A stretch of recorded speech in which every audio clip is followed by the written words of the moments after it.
Network News. Tinagsa ng katermang tamba ng isang dalampasigan sa Barangay Dalupaon, Pasagaw, Camarines Sur, madaling araw nitong Abril 22, 2026. Ayon kay Mayor Nino Tayco, natural lang ang pangyayari dahil siso ngayon ng nasabing isda. Ang buwan ng Marso hanggang Abril ay ang panahon kung saan maraming isdang tamban ang nauhuli ng mga mangingisda. Anya mula sa dalampasigan na may layo lang na 10 to 15 meters, makakahuli na ng nasabing isda ayon sa alkalde. Maliban sa Barangay Dalupaon, nangyayari rin ito sa iba pang barangay na sa nasabing bayan, katulad na lamang ng Barangay Tinalmud.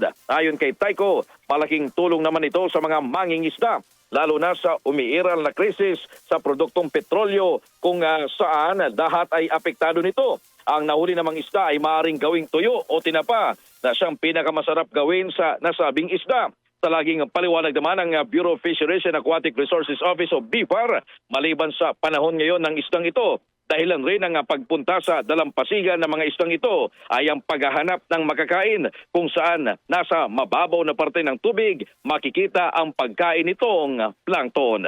Mula dito sa RMN TWNX Taga, Radyo Man Kevin Albatanak.